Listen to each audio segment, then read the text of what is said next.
I see people living in very luxurious houses, driving extremely luxurious cars. Are people really making genuine money in Ghana? Oh my God. Sandalia. Okay.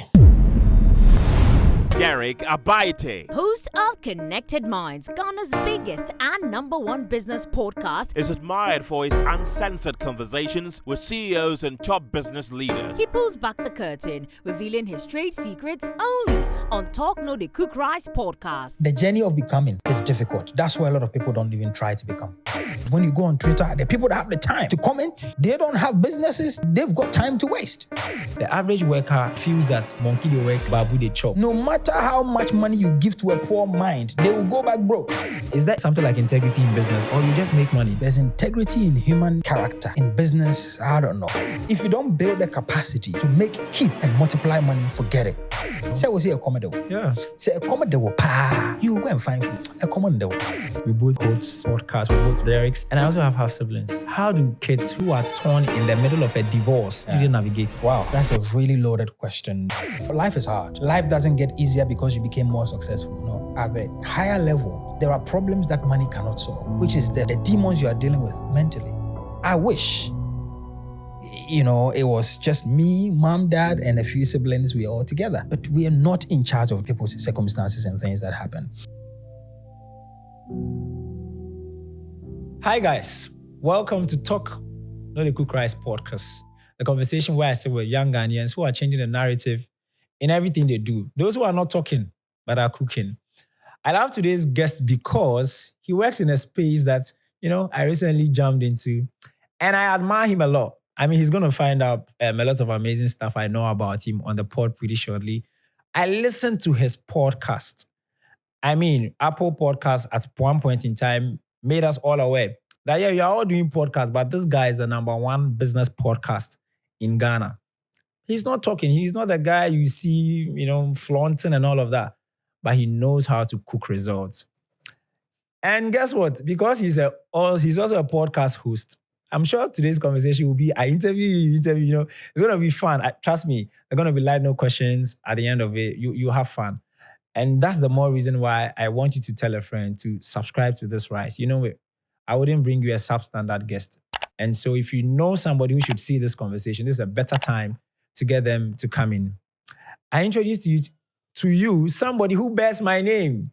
But of course, he's my senior in the game. Hey, that's a rhyme. Bears my name. Derrick, Charlie, welcome to Talk No the Cook Rice. Thanks a lot. Oh, thanks. Man, I'm super excited to have you on. And the first thing is I just want to say thank you for making the time and showing up. And showing up good. Charlie, you strap. I try. You strap. Solid. I think, well, is it a brand sort of thing? Because I noticed you do a lot of whites. Yeah. So white is... let me sit down. Oh, Charlie, feel free crowd day for you. So white is my quote-unquote favorite color. Oh, okay. So I tend to wear that a lot. Wow. When I started this whole personal brand stuff, I had to pick a color. And I said, it has to be white and a touch of blue. Okay. Yeah. That's a little ironic because the average Ghanaian, growing up, your mother does not give you a lot of whites because a lot of boys don't do well with white. I know. I never used to do well with white as well. Wow. But I've just, it's just something I like, white almost everything, right? In white almost everything. So it's just something I like. But, and also, it's clean, isn't it? And spiritually as well, white is clean. It's the bright light, shines on all of us. Oh. So yeah, stay clean. I love that. Anytime I start a conversation or I bring a guest that I personally want to learn from, the first thing I start off is getting to know what you think I need to understand about your background to fully, comprehend the guy who sits in front of me today, So what do you think I basically need to know about your upbringing and everything to,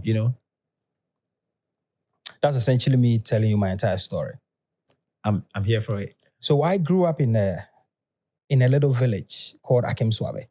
Okay. It's a suburb of Akimoda. And, at age 8, I was put into a boarding school in Akimoda. That's where I grew up. I did a lot of... Age 8? 8, yeah. Meaning, that's as a young guy. Yeah, I was 8 years, I didn't even have some of my tooth. Charlie. really wild kid. And I went to the boarding school. I mean, I don't even know why my parents did that, but anyway, we'll find out later. Yep.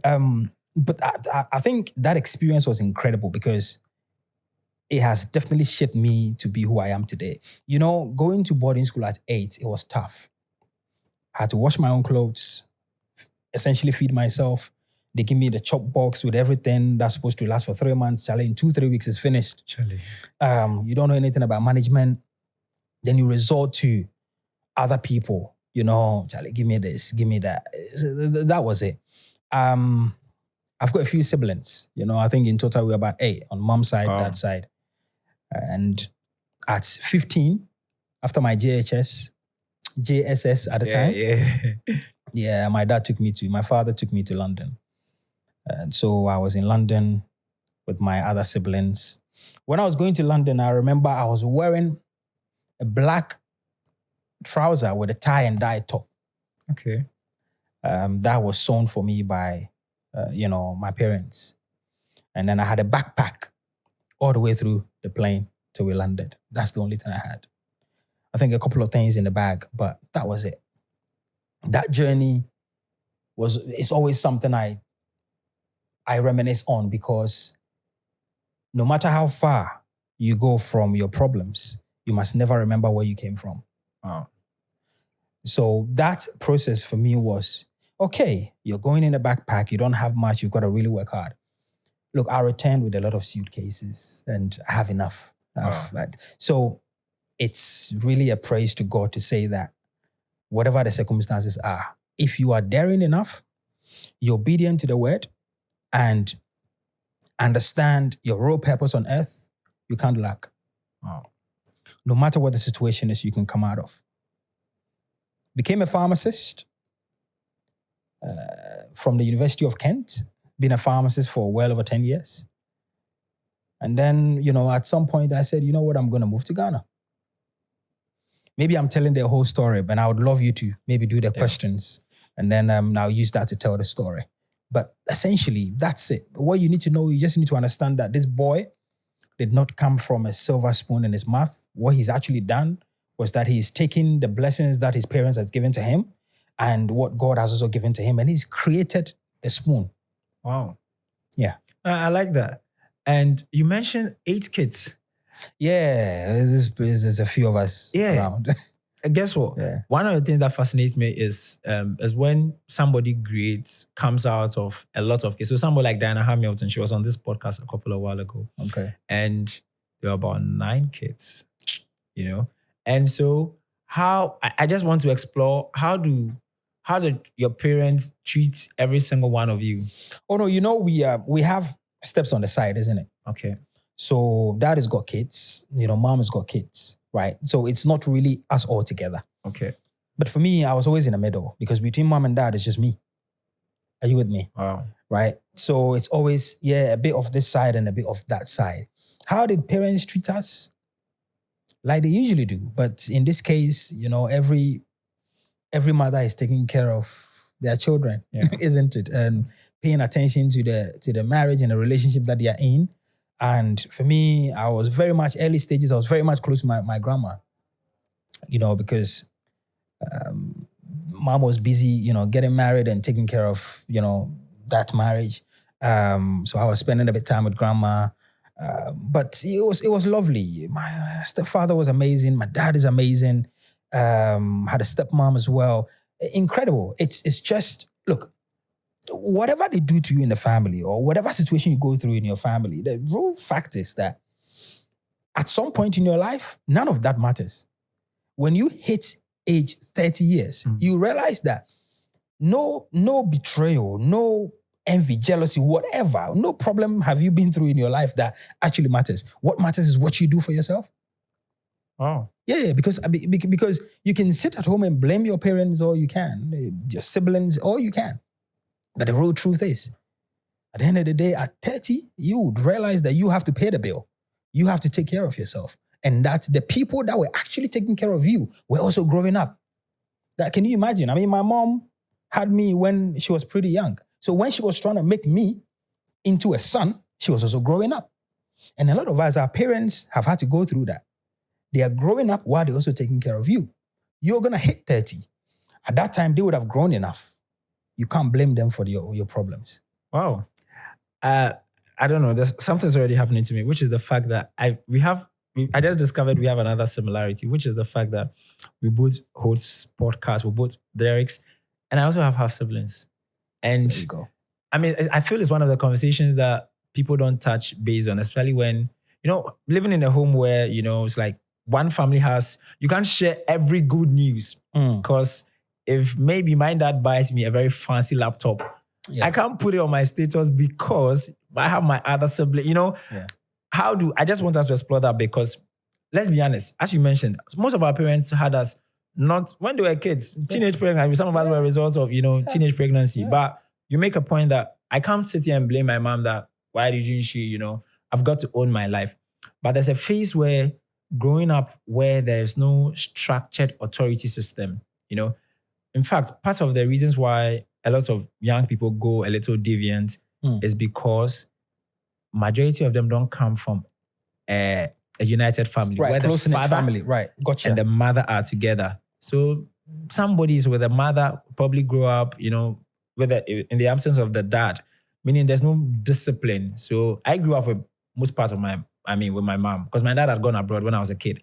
So those used to be very stubborn, grew up in a rowdy area. Sometimes the stubbornness can be too much that my dad will deliver an uncle to come and beat us and go back, because there wasn't the father figure for us to, like, hey, dada, but, you get scared about that.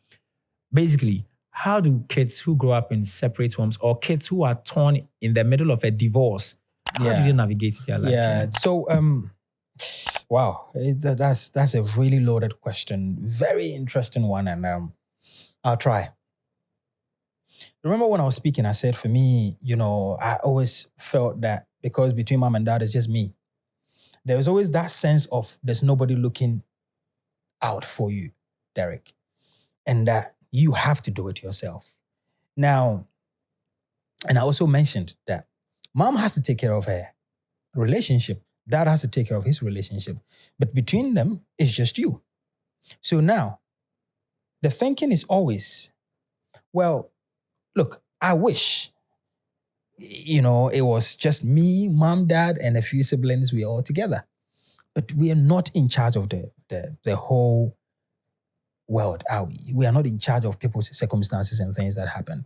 For me, I don't really play the blame game, but what I can say is that what it has done to me is that it's made me a lot more stronger and a lot more resilient and a lot more stubborn in the way I approach life and the things I want, because now I know, okay, we have more siblings. There's a lot of steps, half here and there. And I've got to prove to myself that I can also be great. I've got to prove to myself that if there's nobody else in that circle, in that family, that can liberate the family the way they should, maybe I can be the one to do that. That's just the way I took it, And I always do this illustration that, look, listen, there could be a family of 50 people, but look at these fingers you've got here. The thumb can't do jack without the rest. Neither can the rest. So the way you look at it is that there is a talent, there is a gift, there is an ability that you have within the family, within society, that if you grow, other people are going to benefit from. So just identify that early enough, regardless of your family dynamics, and nurture that. And I think that's what I did pretty well growing up. And also remember that I grew up in a village. So I've seen a lot of hardship, right? Not very unique to a lot of Ghanaians and a lot of Africans. But it's how you interpret the struggle for it to be a catalyst to take you to the next place. Wow. So I interpreted it as I can't replicate these circumstances for my children and for my life. So let's look at what we have. How can we make it better? The place that you used to take trotro to, if you work hard enough, you may take a private car to that same place. If you work hard enough. But if you keep looking at that place as, this is what it did to me, keep complaining and soaking yourself in complaints, you keep taking trotro to that place. Because nothing changes when we complain. And the divine has made this whole thing in such a way that when you think hard enough, with enough positivity through that thought, I'm telling you, there's something that opens and something drops into your consciousness you can work with. But when you complain, that gap gets closed. It's shut. Wow. So look around you, your friendship circle, your family circle. Look at the people that complain the most. Look at their lives. And now tell me the top 3 people. It's the reason why out of every 100 people in any group, only one person becomes ultimately financially successful. Why? It's because of the same thing I've said. The gap, they've closed it themselves. Oh, I've never thought of that in that light. You're very intelligent. I like that. Man. I like that. Wow, I like the treasury example. Like if I just sit and complain that Charlie car price and La Paz car when you're doing, and I just keep whining, and I don't actually put in the work to do something about it. To in a couple of years look back, and my life or the story is a different narrative. A decade will pass by, 2 will pass by, and I'll still complain. And I know people who still complain. And I will give anybody this challenge. Anybody that is struggling right now to even make ends meet. Look, anybody, take this challenge. For the next 30 days, don't complain. The next 30 days, anything that happens to you, look at the learning you're supposed to learn. But you see, the beautiful thing about how God has made this world is that the problems keep coming until you learn. There are some problems that are happening in your life. The reason why they keep coming is because you have not picked that learning yet. You don't need anybody to come and tell you. You don't need a prophet. You don't need anybody to come and tell you. This is your link between you and abundance. That which you're supposed to become, you already have it.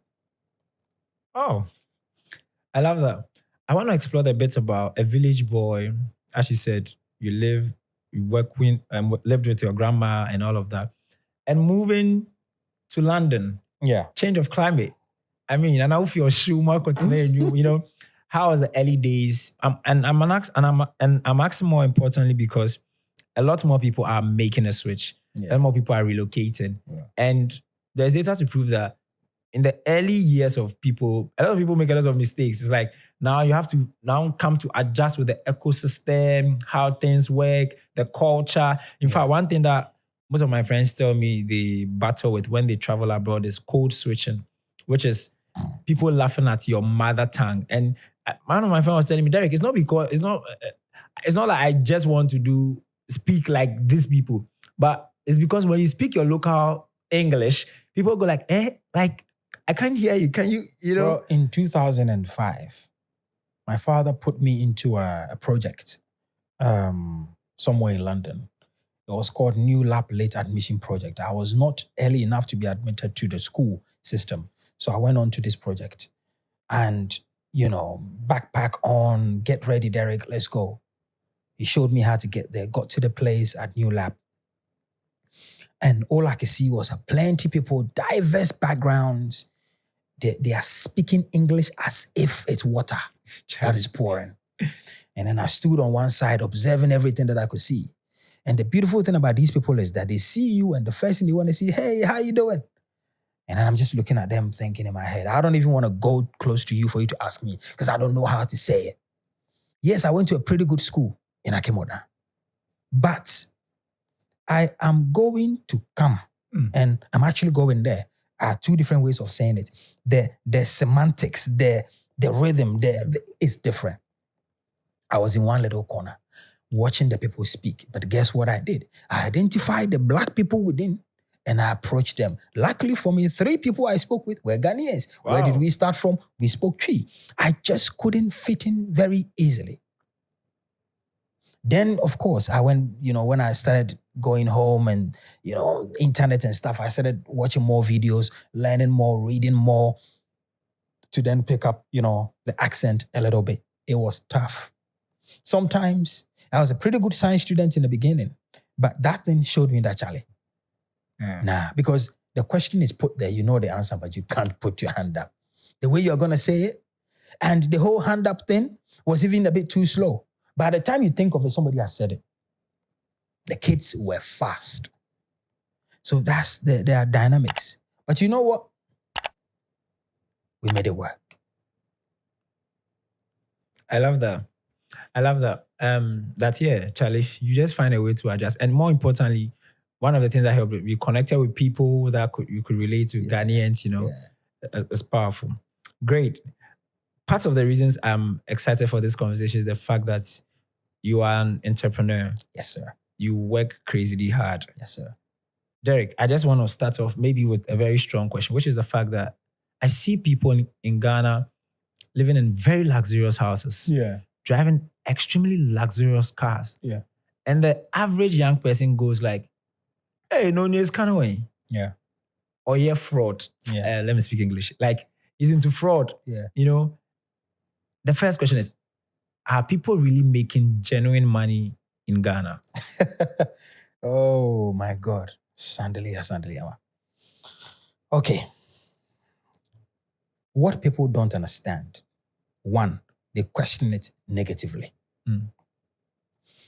The next thing is, if you're struggling to even make 100 cedis a day, how can you conceptualize the fact that Derrick makes 10 million a year?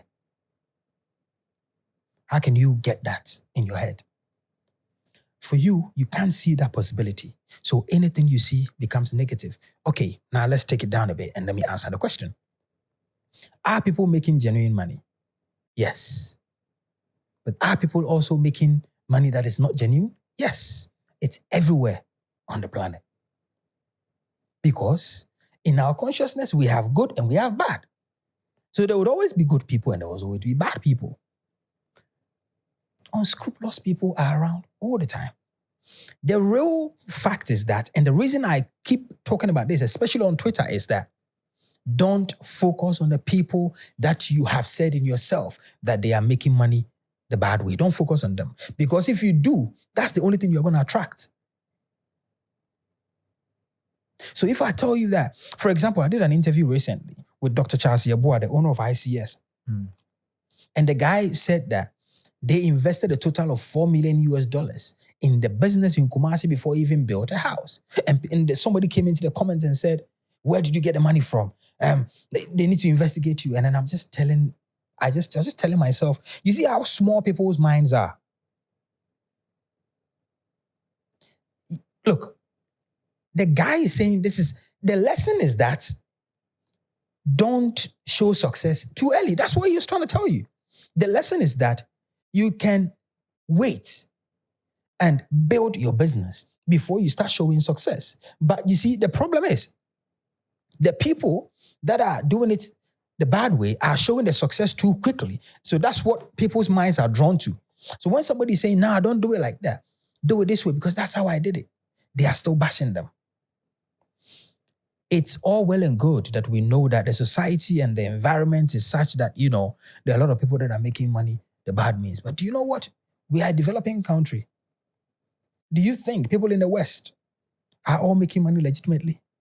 If the only way you know how to make money is to take a job, work 9 to 5, you will never accept this concept I'm telling you. But if you start climbing the ladder of business, listen, there's no cap. There's nothing like there's a cap, you can only make 10 million a year. When you become a good business person, you have different ventures, your money making is endless. There are people in this country making 5 million a year, 10 million, 20, 30 million a year. What's your problem? Listen to those people. Take their advice. We'll get back into the conversation pretty shortly, but let's talk about perfumes. Nothing speaks louder than how you smell, the scent you're wearing. And when you step in a room, you must be different from the crowd. And that's what Perfume Essential does for you. They've got everything you need, from undiluted perfume oils that last all day to designer perfumes to body splashes. And they even have diffusers to keep your space smelling very fresh. But guess what? This is luxury at a super affordable amount. And here's where to find them: on Instagram, TikTok, Facebook as well, at the Perfume Essential. The name is the Perfume Essential. Or just hit them up on 0541 470 039. Wholesale and retail, they've got you. Let's go back into our conversation. Wow. I like that. It fits into this conversation about successful people when they make it. Of course, you mentioned that some people they keep watching the wrong examples, Yeah.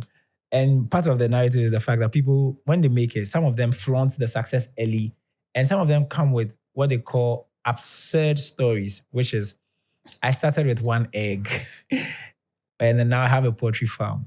I started with, you have interviewed serial entrepreneurs. One of the reasons I like your show is when I really want to own my life, I just come and challenge, just take wisdom, just come and listen.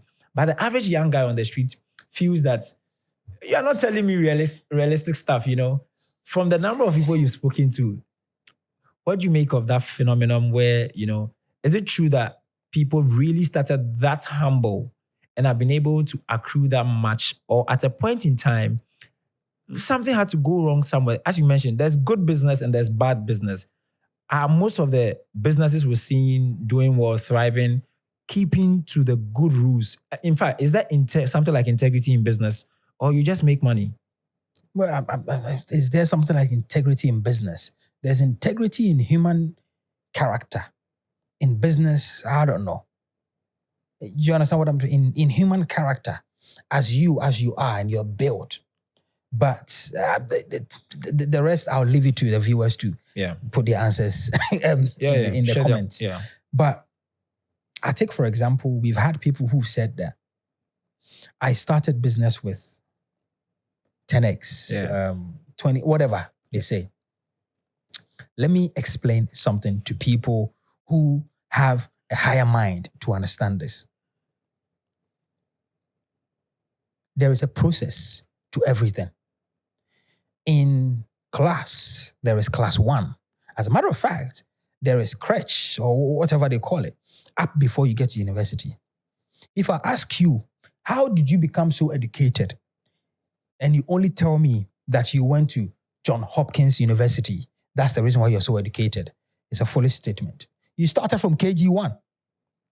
So KG1 was a good preparation. And as a matter of fact, psychology says that up to the age of 6 is when kids are molded up. So if that kid is going to be intelligent, it's at that point. Let's not forget the process that people go through to become who they are. Because the truth is, you learn how to crawl, then you learn how to walk before you start running. So if somebody makes money, 50 billion, and I come and tell you, I made 50 billion yesterday, what lesson do you learn from it? Tell me. That's the finished product. But if I tell you, look, I drive a Range Rover, I am going to split that Range Rover into different parts so you can see how that range was built, so you can build it. I don't really understand. I would rather, listen, when I was doing my training to become a pharmacist, I didn't work in a big establishment. And the answer was pretty simple. I wanted to work in a company that I can get closer to the owner of the company. Then I can learn how they run the business. Do you see the thinking? Rather, if you go and work for Apple and you're working in one of their branches in Oxford Street, or you're working in Accra Mall, are you going to be able to learn from Tim Cook? But if you come and work for Derrick while I'm building up, you'll be able to learn how I'm doing things. People like Hayford, like Arab, like Esiama, these boys, they are learning from me directly. In a couple of years, they may not get too close to me. The process is part of the story. It's as simple as that. The process is part of the story. As a matter of fact, that's what makes people money. It is not the 50 million. Yes, I also understand that a lot of people are not entrepreneurs. They're really just business people. Entrepreneurship solves problem. Business just thinks about money. So what happens a lot of the time in this part of the world is that, they start a small business, then somebody comes, create some NGOB somewhere, some government contracts here and there, boom, they make money back, then they come to start telling stories. We've seen that. This is what happens here. A lot of people do that. Okay. It makes sense. Process cannot be avoided. The process is part of the story. It's definitely part of the story. Makes sense. I like the analogy with which you mentioned schooling, KG, they are all necessary. Derrick, now people tie the argument to the fact that, in fact, I had the CEO of Caveman Watches on this podcast. Very solid guy, Anthony. I learned a lot from him. And Anthony was talking about the fact that perhaps part of the reasons why people are angry when they see successful people is the narrative that most successful people give out, which is the fact that, and he used analogy, the average worker sort of feels that those at the top are cheating us. My boss is, we do the donkey job. So you have a popular quote, monkey they work, babu they chop. We do the dirty job. We get into the gutters. Then he just shows up, just does a few emails and things, and he's paid the highest. So he, in his quest to explain him, used a narrative of the average worker goes to work, would wake up, queue in a church. Let me use, I am a young boy. I'm now starting life.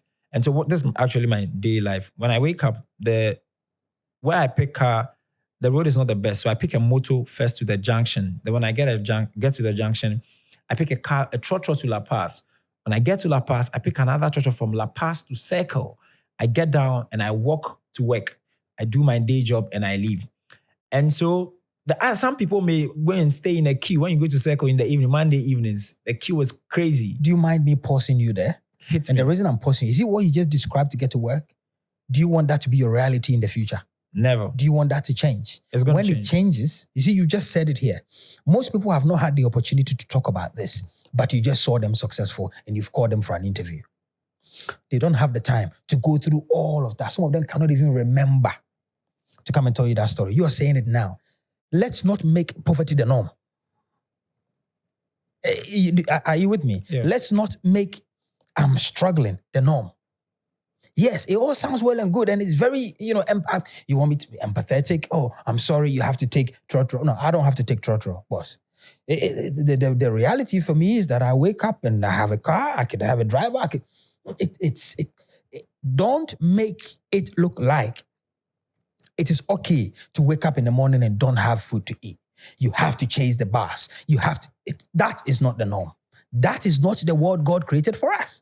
As a matter of fact, in creation, God did not create Adam and Eve first. He created everything they needed before he placed us in there. So abundance is with us.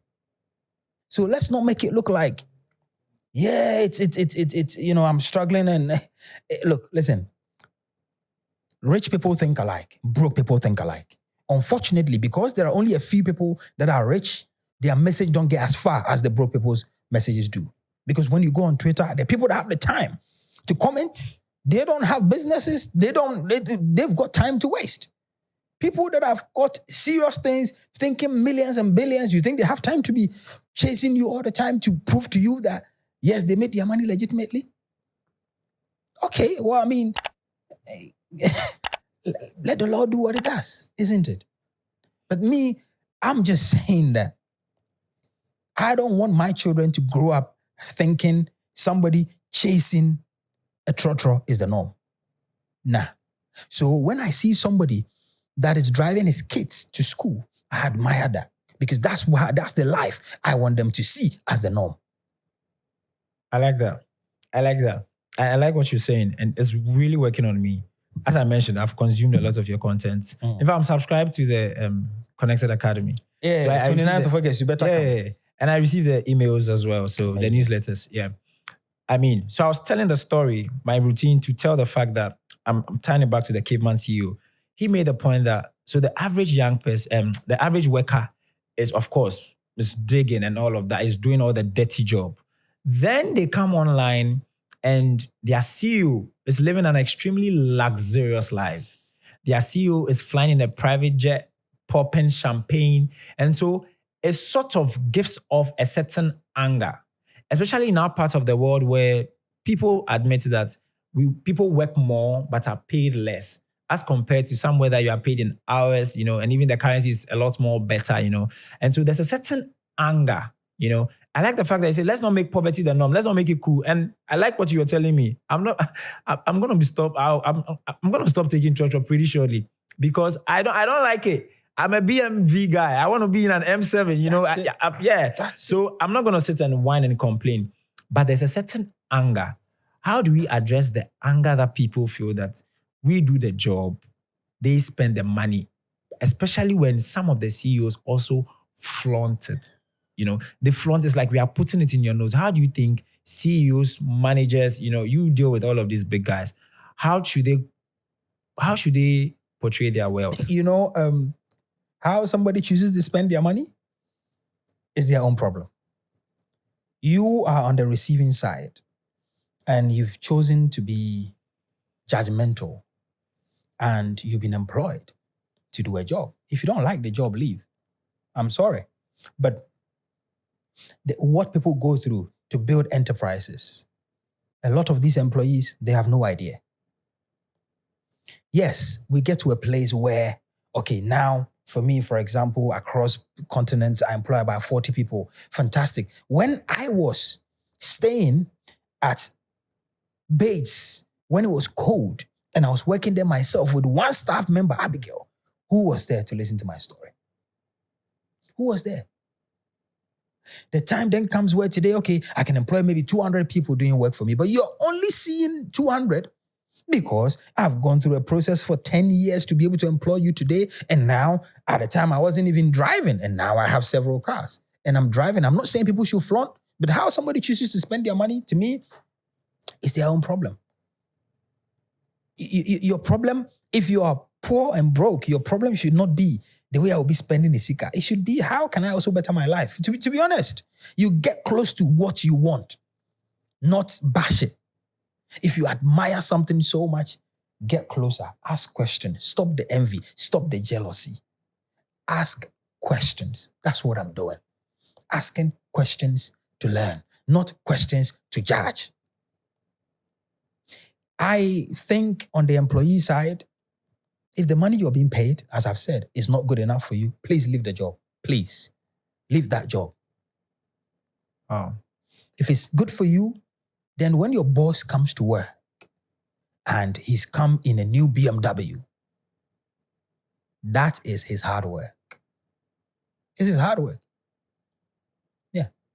Oh. I like that. I like that. But, you see, and I see this. Push it. I like it. I see this all the time. I see this all the time on the internet, especially Twitter. It's crazy.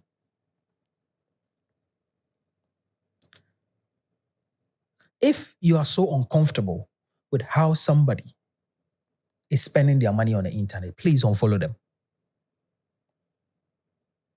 If you are not comfortable because you feel so envious and bitterness towards how somebody is spending their money, unfollow them. Because you are not the government.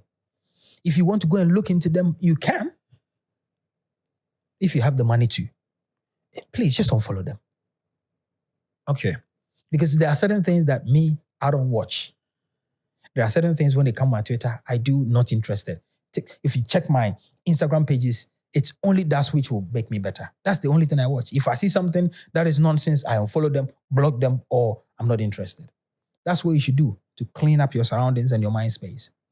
Wow. Derrick, doesn't this narrative, which I've already made you, I believe in, doesn't it then fan into flame for CEOs to take advantage of people? Because let's be honest, I mean, you may be doing it right. You may be making, and the CEO of Caveman Watches was making the point that when the company reaches another step where they've made very good money, he believes in Charlie.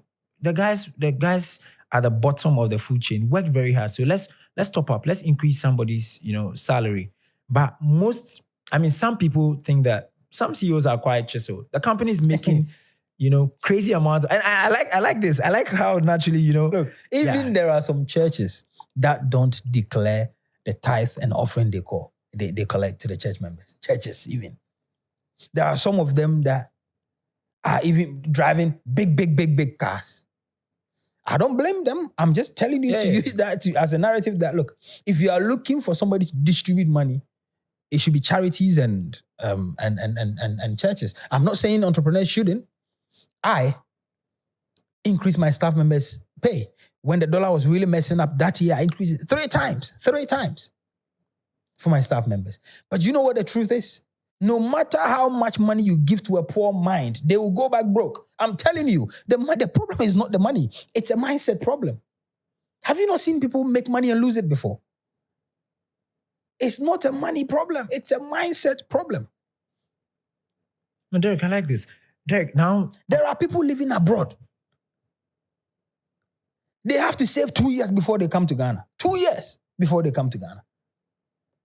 Why don't their bosses give them extra money over there? Why are they not demanding it? Why do you want it here? You can get it here if you're working with somebody who is good.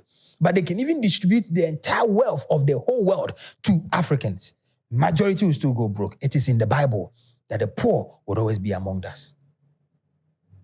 So it's primarily a mindset problem. It's not a money problem. It's a mindset problem. You think you need more money. You always think it's more money I need. So anytime you see somebody's money, I read, they'll lose it again. Oh. Have you not seen people in your local areas, grown-ass men who had a lot of money when you were growing up, but before they died, they lost all the money? Look, if you don't build the capacity to keep, and multiply money, forget it. Wow. I like this. I like this because this time around, this is not me listening from your podcast. This is me getting it right from you. And I like the energy with which you speak about it. It tells you that this is something that you, at the core of your heart, you feel that people do not get. And my brother, I'm convicted that should a man decide not to throw stones at everything they see, but take a different direction to say, observe her. Boss, somebody sat under an apple tree and observed an apple drop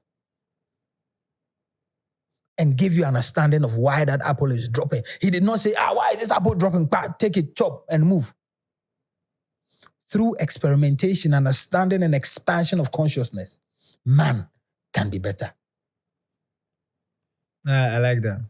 We'll get back into the conversation pretty shortly, but let's talk about sneakers. I love sneakers. I wear them almost every day, even to church. You know your drip is never complete if your kicks don't speak. And that's where Dress Up stores come in, the home of fresh quality sneakers that let you step boldly wherever you go. And guess what? They are fully online and they deliver nationwide. So no matter where you are, the heat will reach your doorstep. Just hit them up on WhatsApp 050-538-5697 or call 0249-968-622. And don't forget to follow them on the gram at Dress Up Sneakers on Instagram, TikTok, everywhere. I love their sneakers. I wear them every day. Dress Up stores. Step boldly.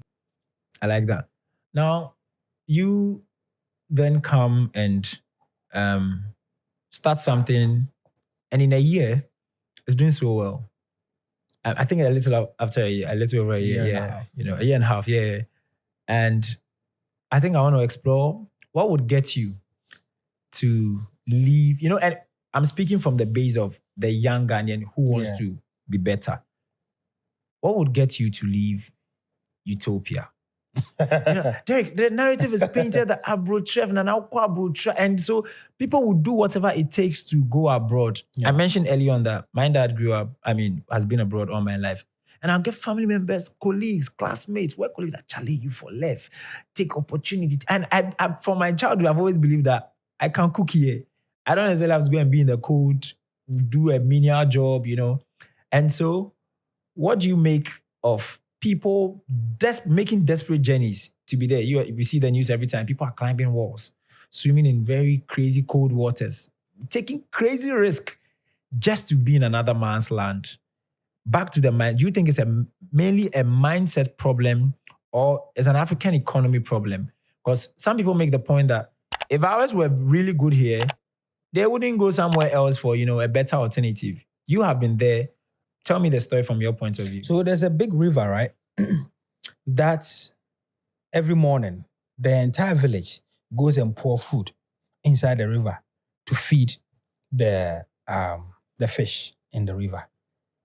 But on the other side of that river too, a young man takes a hook with a small bait and then drops it in that river, and one of the fish would always be caught. Do you understand what I'm trying to tell you?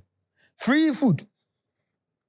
But somebody will take one hook and then with a small bait, thread, drop it, and one fish will be caught. Let me tell you what. The way the world is programmed is such that people have to move around. It's like a web. We have to move around. And by moving around, we are fulfilling our own inner desires, whether it's financial or, a safe place for the family. It is okay for people to travel. What they really need is exposure. You get exposure from traveling. You get it from speaking to people, reading books.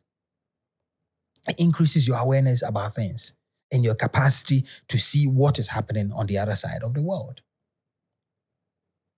If I bring this down, I can't say people should not travel out of the country because I'm a product of going to the UK to study, to work, set up businesses, and then come back to Ghana. And I'm doing the same thing here. You see, if the black man understands his or her own problems, they have a better way of solving it. But if we always give ourselves to them and not bring anything back, that's when we just make them more powerful and we become more weaker. All I'm saying is, if you get the opportunity to travel, make that money, do whatever it is you want to do. But if you have a talent that can benefit your continent, please bring some back. We also need it. That's all. Solid. And Derrick, I'm sure you know about the phenomenon of, I'm told, I have not been, to the West, somewhere in Africa, but not to the West.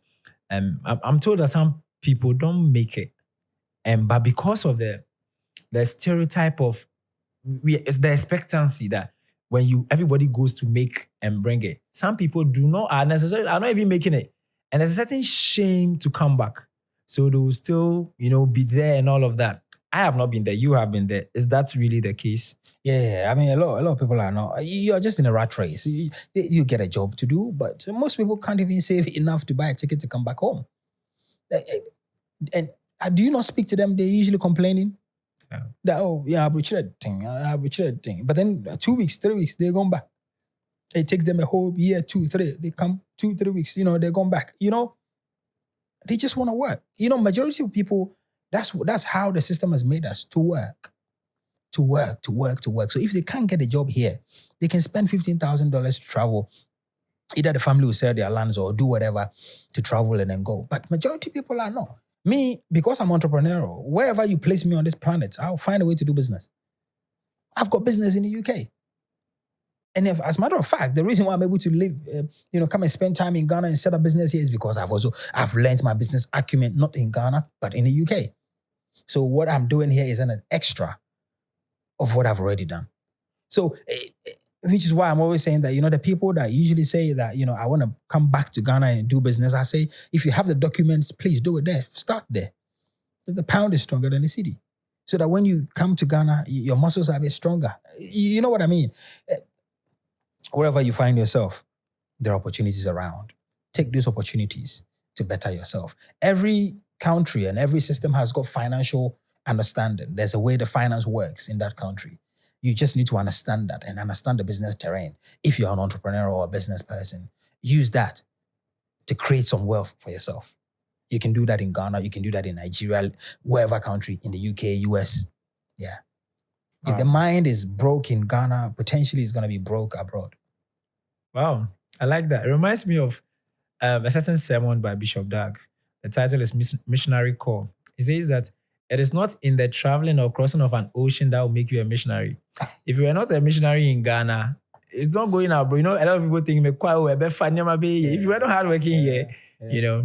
Great. Derrick, now, one of the things a lot of people lose, of course, entrepreneurs, business owners, is momentum. Sometimes you start off, in fact, the statistics is that the early years of the business are a lot more exciting, especially in the founding time where you are now starting, there's a lot of things to execute, but then it rises, then momentum begins to dip. And so people burn out, leaders burn out. Business owners, the inflows are not really coming as expected. And so the energy tends to dwindle and go down a bit. How have you kept momentum? Borrowing from your podcast, yesterday when I was checking, your first episode had 831 views. Your most popular episode with the Maya, 221,000 views. 80 episodes, 80 videos have been uploaded. We're new. I think we're around 25 or 23 videos. And so when I saw 80 videos, I'm like, sheesh, the boy cooks. Like, you are always cooking. Where does that momentum come from? And how do people sustain momentum? Yeah. I think naturally for me, I think, sometimes I say this usually comes probably because of the family I came from. I have a very sort of a non-giving up spirit. And, so that's where the stubbornness is. We're going to do it, regardless of what we face. As long as the Creator gives us life and strength, this path, we're not giving up on it. When I started Konnected Minds Podcast, it was birthed out of the experience and the things that I have gone through.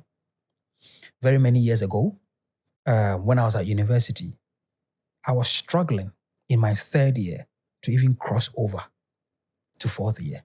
Because academically at that level, I was not getting the concepts.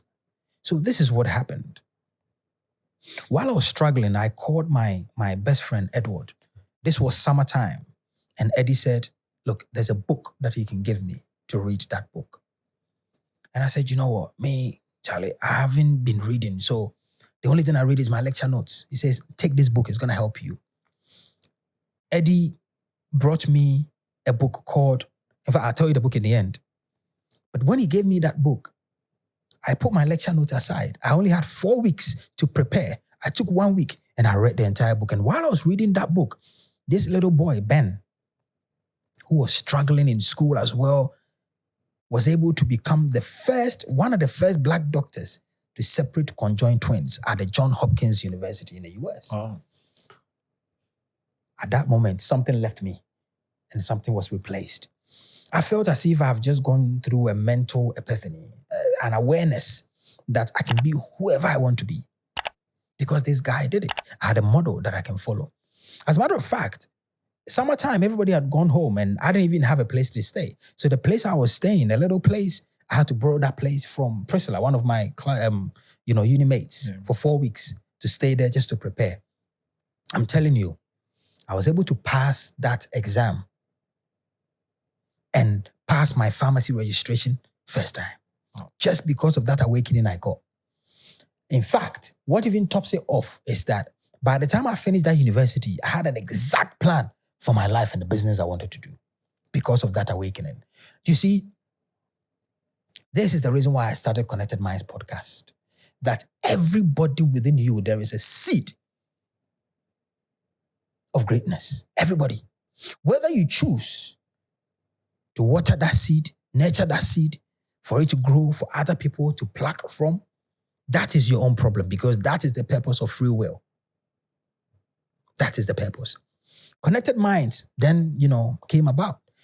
What better place to do a podcast to uplift the youth than in Ghana?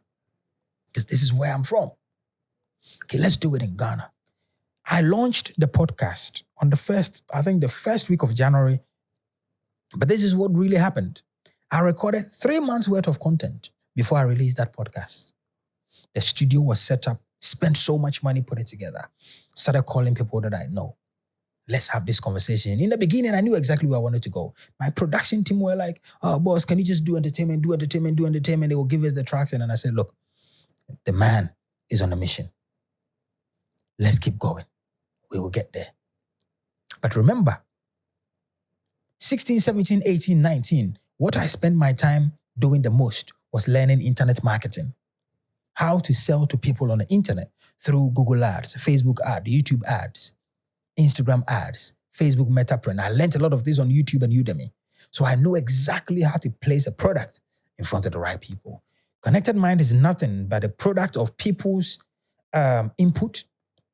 And then also the amazing team that I have, incredible team that I have. Young people who are, they're incredible. And saying that, look, everything that I have learned from traveling from here to there to business, I want to share that with people for them to have that same epiphany that I had at that time in that room when I was reading Dr. Ben Carson's book, Gifted Hands. These hands, definitely gifted. Why you shouldn't give up? In fact, why do people give up? People give up because the pain that they are going through is not strong enough. You see, you have pain on this side, trauma on this side. If that is big enough, it will push you towards your dreams and your goals. The emotions you feel, every morning I wake up and I'm feeling these young boys that work with me, I want them to become great too. These children that I've birthed, I want them to become great too. Every single person that listens to me, should they allow themselves change this? They need to become great too. They may not become as great as the Nelson Mandelas, or we go into the business people, the Mark Zuckerbergs, but they will not have to chase trotro from age 15 to age 60. That can change by virtue of you listening to the wisdom of somebody that has done it before. I am a testimony of how positive words, clarity thinking, and intense focus can change people's life. Oh, I like that. So the pain should be strong enough to push you to, you know. Say we say a commodore. Yeah. Say a commodore, you go and find food. A commodore. Do you understand? Yeah. Yeah. I like that. Well, somebody makes the point that it reaches a point where, you still have the drive, but sometimes the resources are not there to fund it, you know. Big shout out to Madu for always making sure I look sharp on TV. Listen, fashion is not just about clothes, it's about presence. And with Madu, you don't just wear any outfit, you show up with confidence. Whether it's a clean kaftan for that classy vibe for that wedding, or a fresh shirt for everyday style, or shorts and pants that give you comfort with a touch of elegance. Madu, of course, makes you stand out in the crowd. They're right here at Spinters at Dogono, and they're just a call away. 0244 091 525. You can also check them out on Instagram, Facebook at MaduGH. And so if you want to switch your wardrobe or step out differently with a statement, then you know who to call. Madu. Let's get back into our conversation. And I mean, anybody who has followed our podcast knows that, we share a lot more, like, we are honest stuff, which is the fact that this podcast, for instance, I've been chasing sponsorship from the beginning of this year. Derrick, I've pitched to close to 25 brands. I see. Big brands. And guess what? In every presentation, man, we love your show. In fact, in some of the brands, just when I entered, one of them had showed me that, we already had you in mind. And, so it's almost like a near opportunity. Yeah. And some of them tell you, the calendar, the fiscal year has already started. We can't disburse money for it. Let's see how it goes. And you still want to push because, as we mentioned, Charlie's impact. And in fact, for me, I was telling a friend yesterday that the little pressure I get is I sit on the show and I tell people to stop talking and to cook rice. And so there's this, not pressure, but I myself must also cook rice. Yeah, my podcast is cooking, perhaps. If it's not cooking, I'm not sure Derrick could be on my show, It's cooking. But I've got to cook a lot more than just sitting on an interview. I mentioned I'm a BMW guy, Okay. I want to live in a very luxurious, So there's the drive is there. But sometimes the resources aren't there. And it's not like you are lazy. As I mentioned, I've pitched to brands. Everybody knows that. I'm sure even in this episode, you hear me calling out for sponsors and all of that. Because it gets expensive. It gets crazy. And I don't want to start or stop only because I didn't have resources. And so we're gathering little numbers and all of that. How do I still keep my head afloat?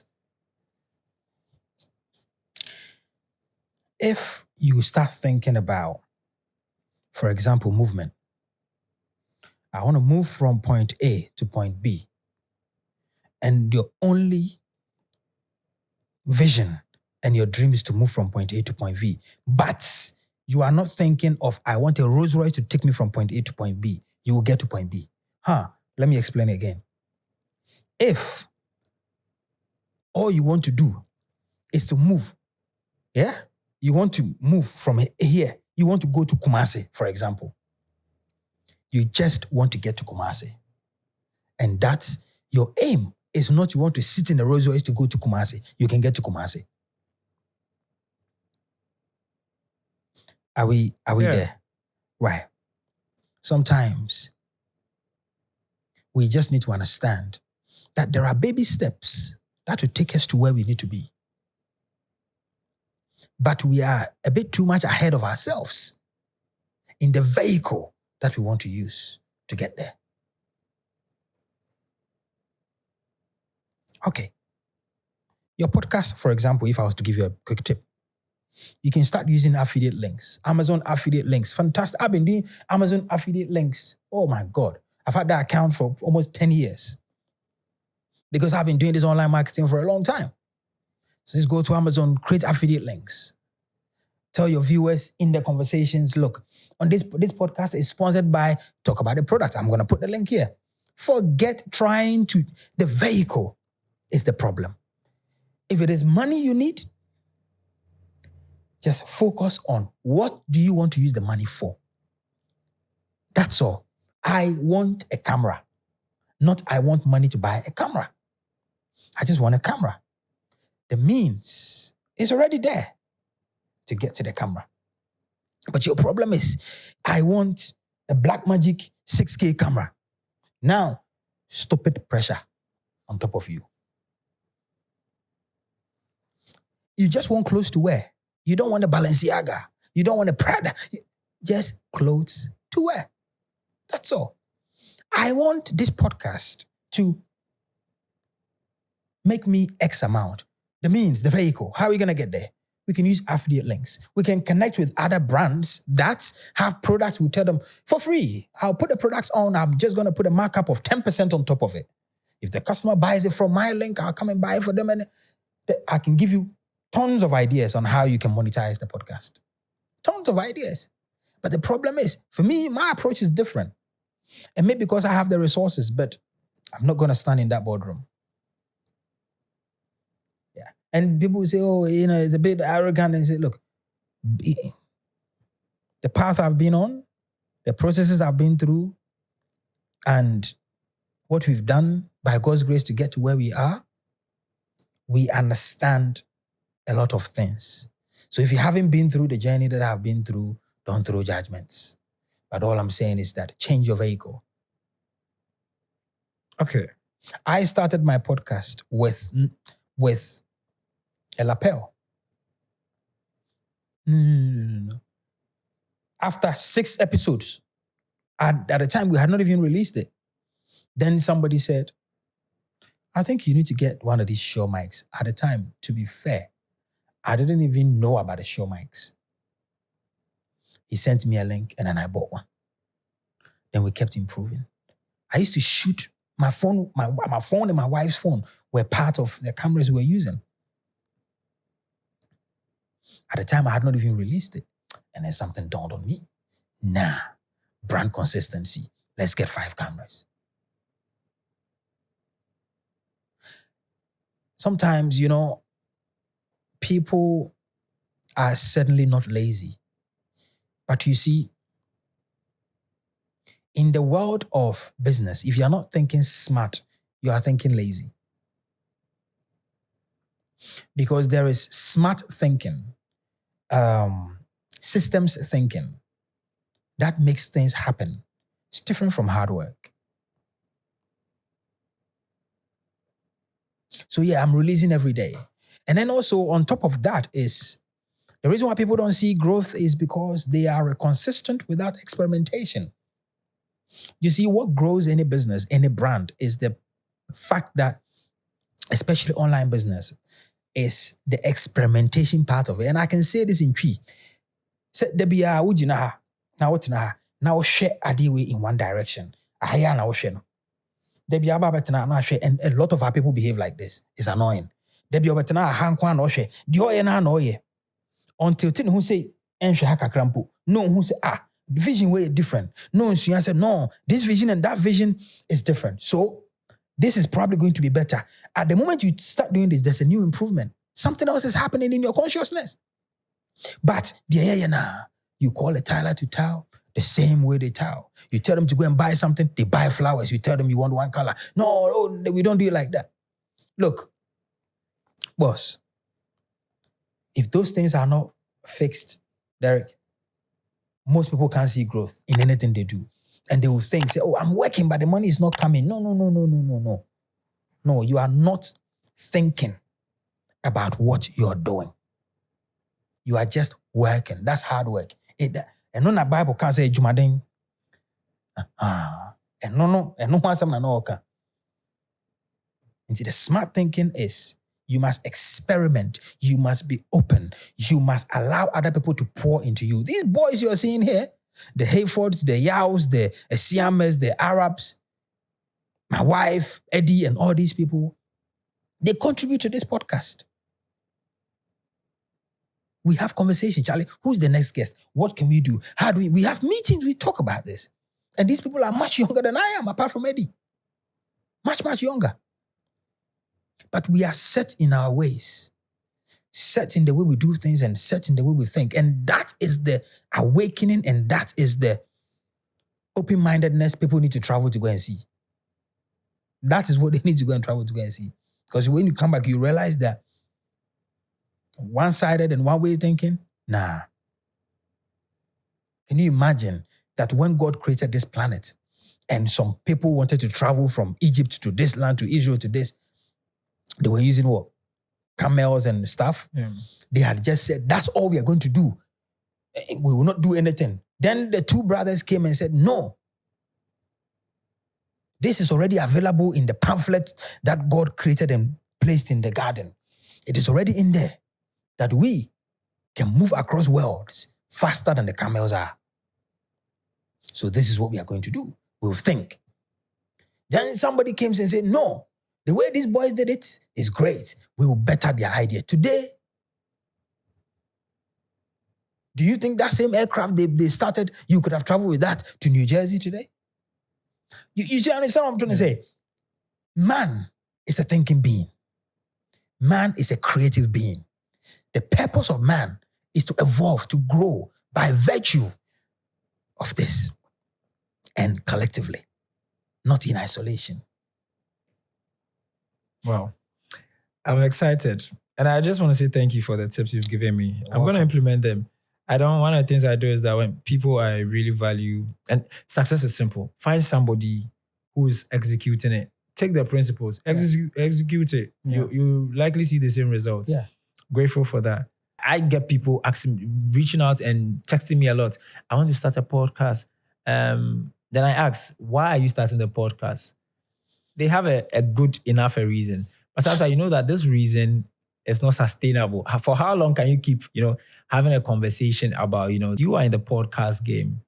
What do you think in the midst of people wanting to enter, it's almost becoming a saturated space, How do correct podcasts set apart, or whoever is entering into the field sets themselves apart from, in any industry, you need more to make it an industry, right? So the music industry, there are more artists, there are DJs, there are several people that play the part to make it an industry. Podcast is quote unquote new thing. We need more podcasts. As a matter of fact, we need a lot more to be able to make the impact that we want to make. Otherwise, if some of our friends, neighboring countries jump on it faster than we do, we'll be lost. There's a shocking statistic I want to draw your attention to. The data shows us that about 80% of those of you here who come to consume the rice we cook here have not subscribed to the channel. I promise you, the team and I are going to work hard to bring you conversations that change the narrative. And that's why we're bringing you diverse conversations from entrepreneurs to footballers to journalists to creatives. We're going to bring you a lot more. But the caveat is that the bigger the subscription, the bigger the guests. There are some guests that we are trying to reach out. The only reason they are not minding us is because we don't have the numbers. And to help us do more, by subscribing to this wherever you consuming it, especially on YouTube. This is Talk, Not the Cook Rice podcast. As you know, yeah, we cook rice. Don't talk about plans. Charlie, cook. So we need that so that the Apples and the Spotifys can now come in and then look at the ones they want to fund and then so that we can grow the industry. I don't look down on that at all. But if you're doing quality podcast, you want to stand out, the video, the audio, and then also you must build a personal brand outside of that. The quality of your guest, quality of your questions. They've always said that my questions is not part of any interview style. I just throw it left, right, center because it's what I want to know, my audience want to know, and then we move. So it's never really storytelling as it should be. So pick your own style, and be. If you don't have passion in it, you're going to give up. If it's not something you're really doing for the long term, the time is going to come, you're thinking, Derrick is making a lot of money out of it because now Derrick is building a studio. Boss, my podcast at the moment on a good month on YouTube makes us about $2,000 a month. My expenses alone for that podcast alone is about $2,500 every month. Just the podcast alone. A video cost me $350 to edit, a big video. Because the guy that does my introduction is solid. Right? The cameras I have, the investment I've done. That studio I'm building it out of my own, small pay that I'm getting. So it's not because you've seen Derrick has talking to the cook. Okay, so now you want to go and do it because you think he's making money. You've just said it here that you're now trying to pitch for, sponsorship. So people are just looking at it as I'm going to be able to make money out of it. But at the moment, right now, there's no money in it in Ghana. Right now, there's no money in it. So if you're not in it for the long haul, don't do it. Because I'm a lot more younger and my audience are a lot more younger audience, people keep asking me, how did you get a guest? How did you get Derrick? How did you get all the, So, in fact, when I introduced you to Loretta early on, this morning I told her that, Derrick. He said, Derrick, So how do you also get big guests on your show? Yeah, so Hayford here does a lot of work, and I've got Monica as well, who's just recently joined us, and myself. And yeah, it's just between the three of us, myself, Monica, and then also sometimes recommendation from other guests as well. But it's difficult. Mine is probably very difficult because of the type of brand we're trying to build. We're trying to go for really upscale, and then we drop down a little bit, then upscale, but 70% of our conversations must be really upscale. So that's difficult. It's very difficult. There are some people who tell you, yeah, we're coming, then we don't. Do you get guests counseling sometimes? Oh, yeah. That's why today, I need to say this. Today, when the weather was being funny, I sent him for the message and said, look, tell Derrick that we will still come regardless. Wow. I told him because I know how he feels. Yeah. That sometimes when it's raining, you feel, so I just went, let's go with a bigger car and then let's just go. Wow. I've had guests like, Wadamaya came to me when it was raining. He came in an umbrella. Kenneth, Japan, Ken Jr. Ken, yeah. He came when it was raining. So I've had guests who have come through for me. Yeah. They really came through for me. Other times you get a little broken and sad, but or maybe they should have just communicated earlier. I have a model. You see, my model is completely different. If I don't get a guest, I'm going to do a monologue. Okay. I try and implement that. Yeah, I've done a few monologues. Yeah, monologue, because I have the business experience.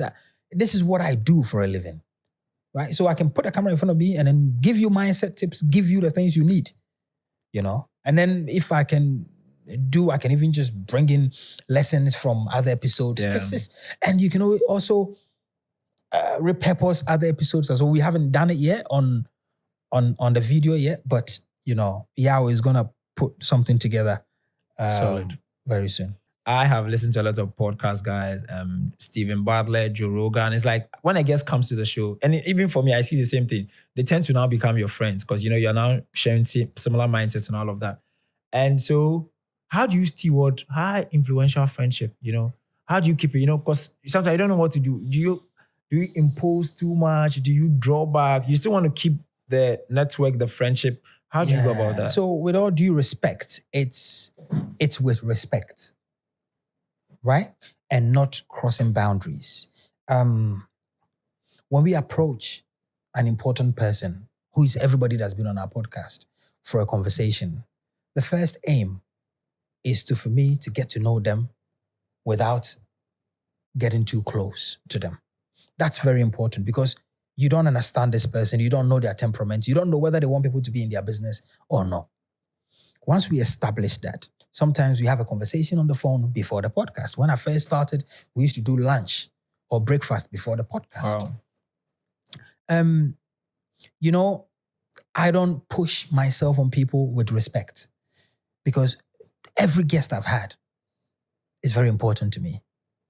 If I understand that messaging that person, I don't get quick response, I retract. I'm not very pushy on them. I make sure that I respect their boundaries, and I don't abuse the relationship. I don't ask them for things. And this is the problem with people, right? Somebody will come on your podcast, they make friends with you. The next minute, Charlie, I need this money. No, I'm not. And I think maybe that's why it's also propelled the podcast to where it is today, because people see that this guy is not in for any funny business. I call you, pick up the phone once, but you don't pick up the phone again, I'm not going to bother you. But I respect them a lot. And I try to keep my boundaries as well, Do we become friends? Some of them. There are some conversations that we've not released, we will not release. There are some conversations as well that after the conversation, we felt that we did not get it right. Maybe my questioning was not great. My research was not good enough, so I did not release it. The ones that we become friends, we actually do become friends, and it's marvelous. Wow. Yeah. I listened to Stephen Butler, and he said the same thing, that he's had some guests come on like 4, and he felt the conversation was substandard. And so he wasn't going to release it, you know. But what happens if, and for him, he had to eventually apologize to the guests. We apologize for spending hours. Some of them fly and come back. Yeah. I mean, because of his audience, especially for your audience, these are high-class business people. Yeah. What happens if you're not releasing an episode? How do you, settle it out with the guests? It's so some of the instances we've had, it's just a conversation. I pick up the phone and then I speak to them that there's been some mistakes on, either the edit side, or my questioning was not powerful enough, or the lighting. We had some issues in the studio.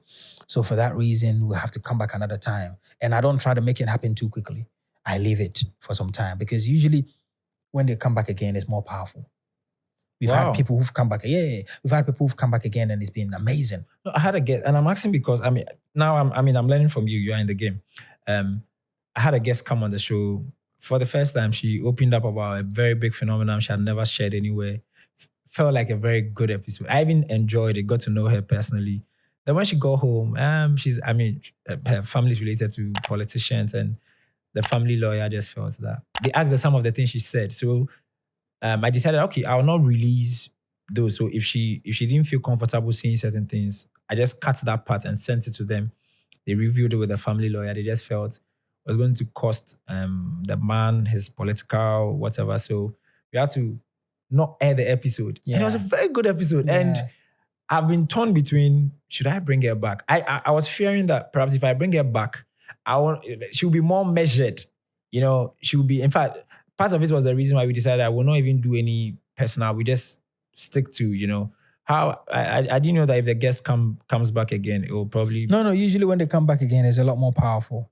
But you see, the best conversations are the ones that are not too rigid.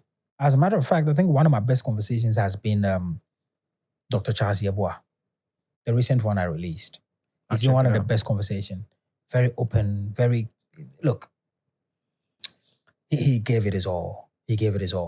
But we also have processes in the studio. We have methods that we follow.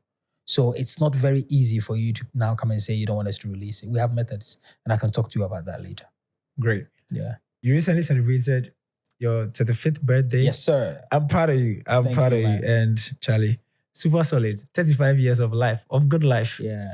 Loved it. And you put something out there that really changed my mind.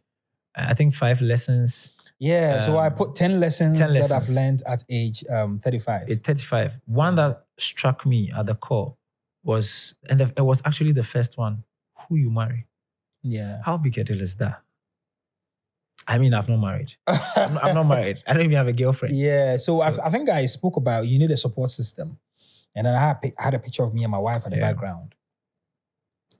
Life is hard. Life doesn't get easier because you became more successful. No, money will solve about 90% of your financial problems, which encompasses about 90% of your problems. But you see, at the higher level, there are problems that money cannot solve, which is the demons you are dealing with mentally, the issues you are dealing with mentally, the emotions that come and then hit you unexpected, the wind from the east, all of that will come in. So you need a good support system. The real support is a good woman by your side.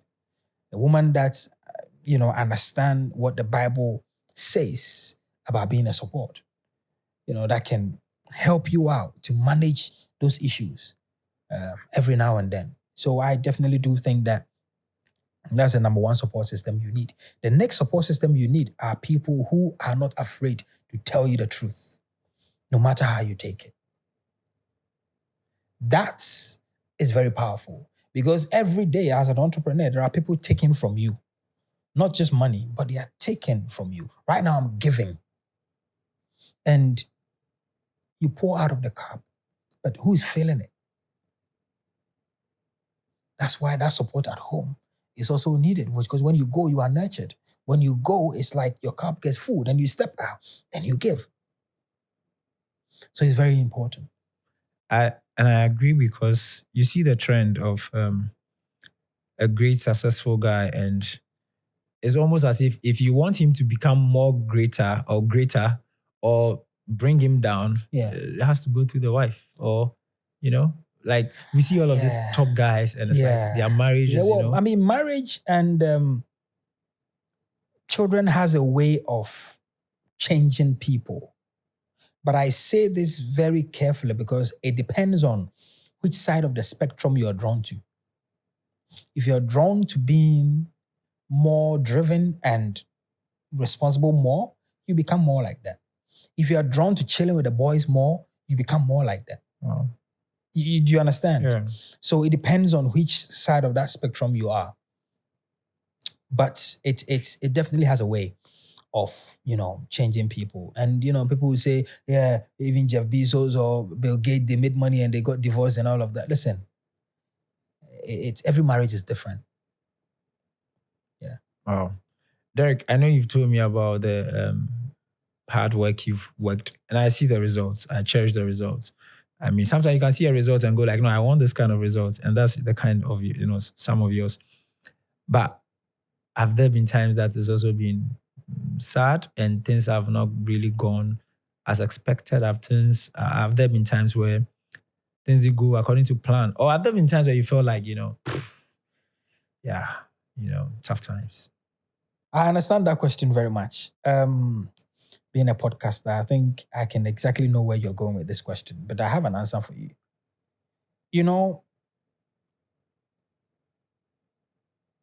Last year, getting to the end of last year, I was at a place for 2 weeks where I said, nah, I keep chasing people of quote unquote high profile, and the conversations are not happening. That's too much energy going from me.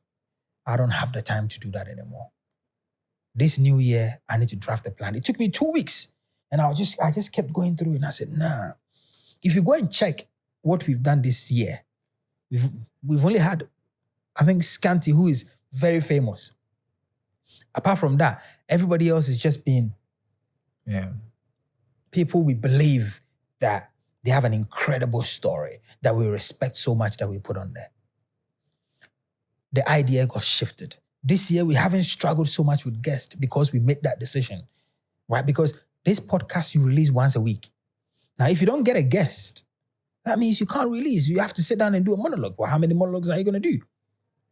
So for that reason, we had to change the strategy. Otherwise, it would have meant that, we would have to pause.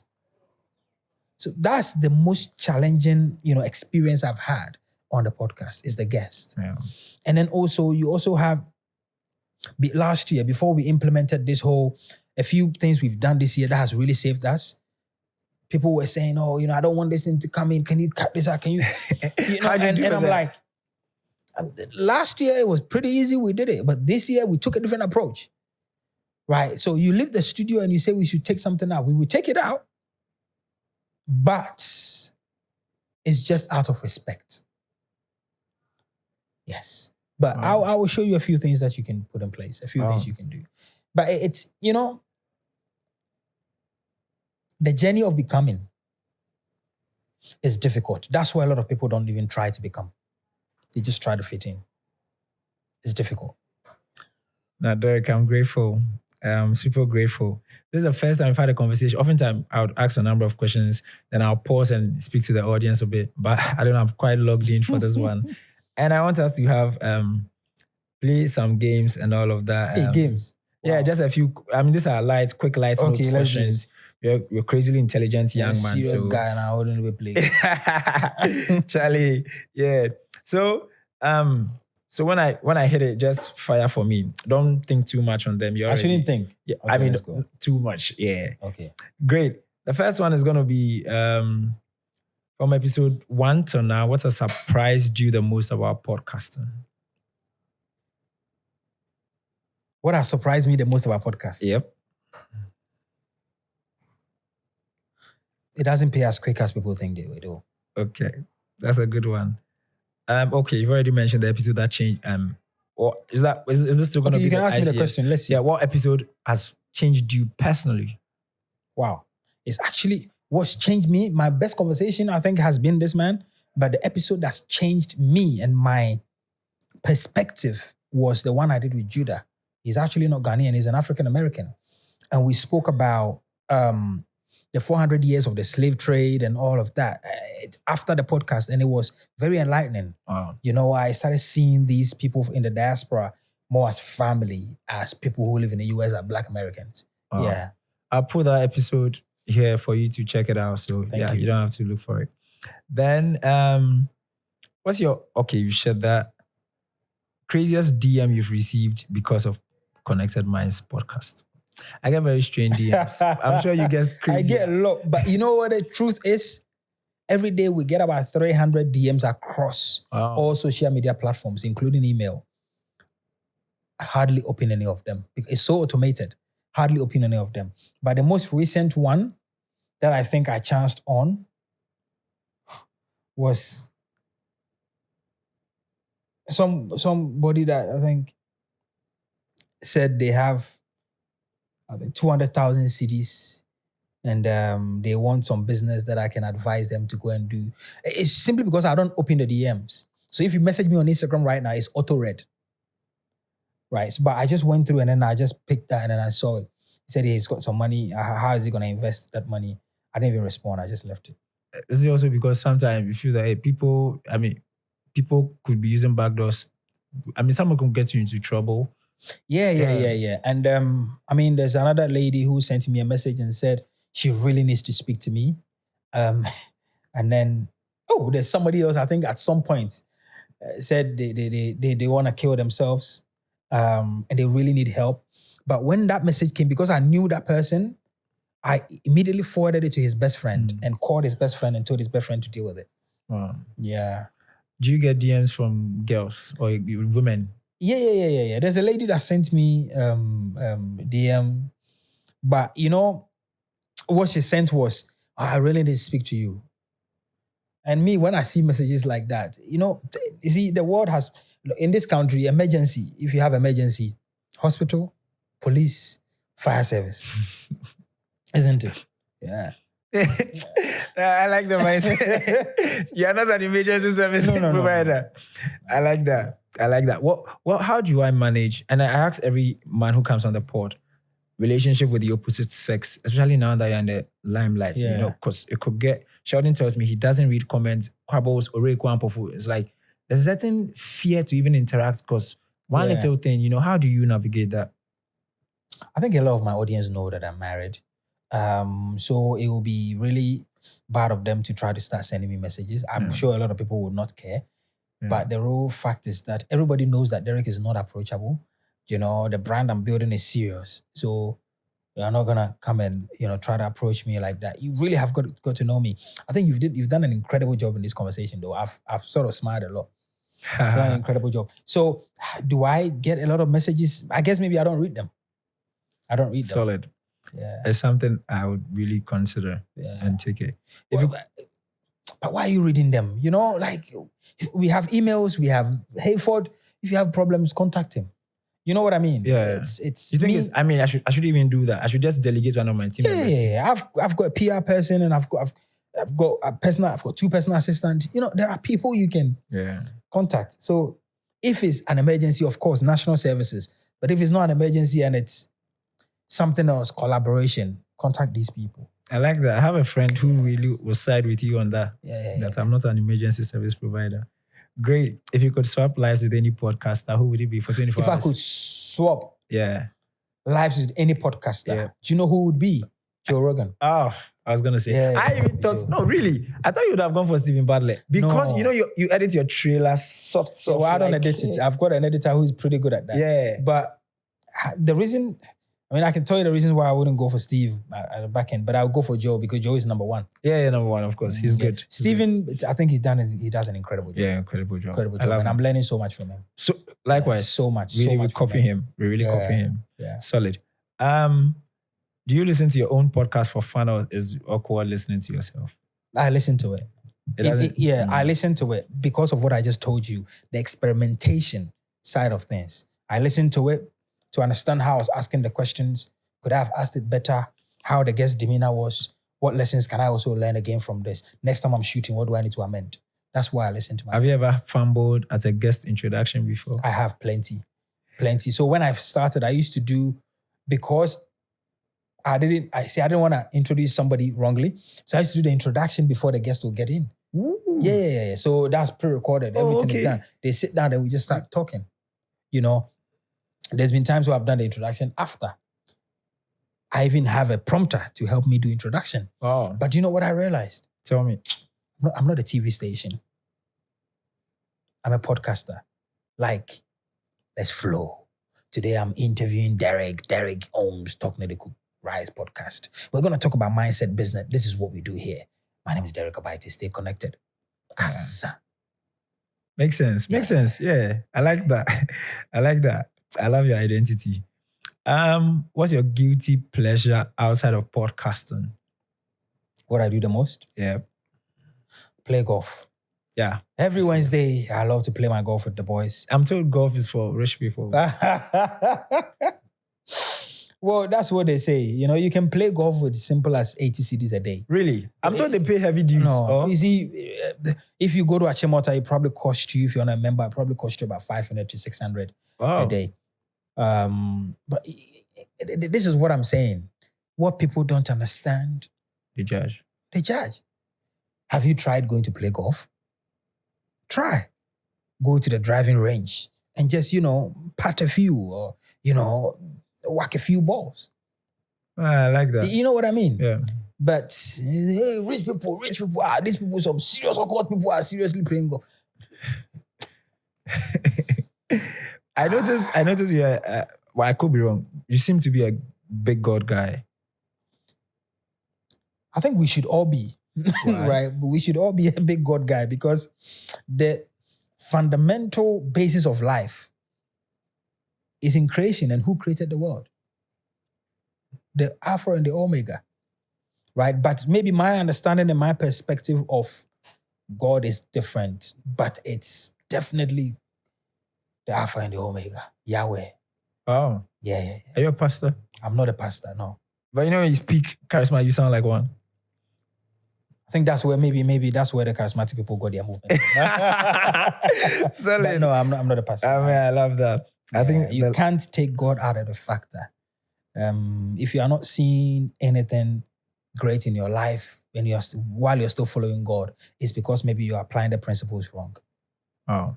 It is not possible for you to follow God, the principles, and not become financially successful and not become mentally stable. Nah, you are just applying it wrong if it's not working. Oh. Great.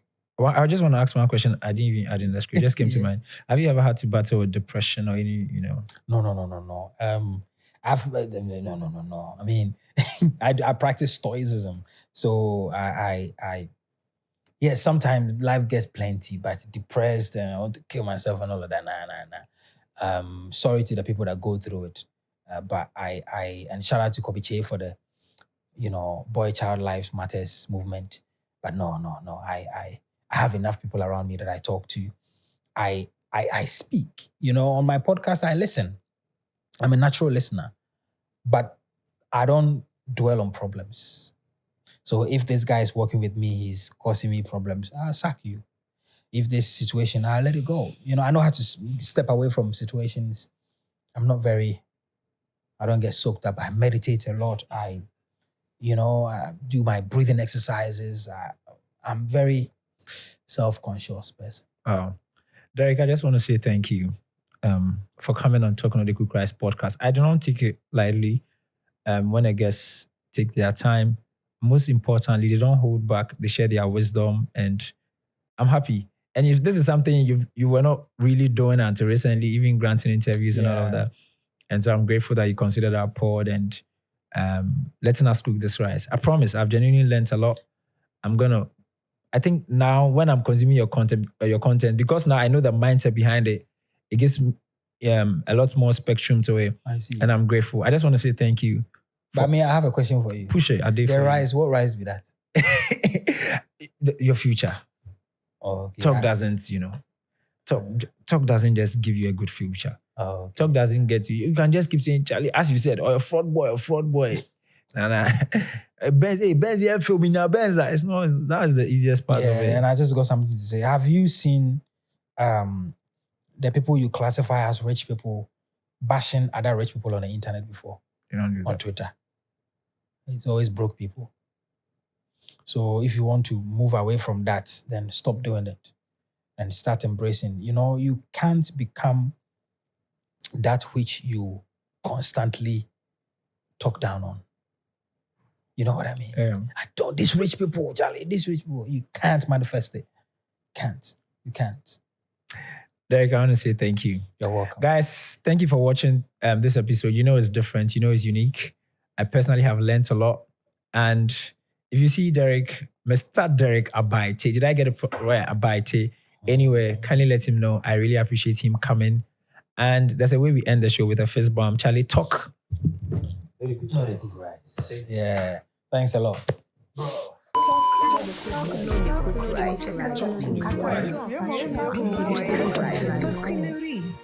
no, they cook right.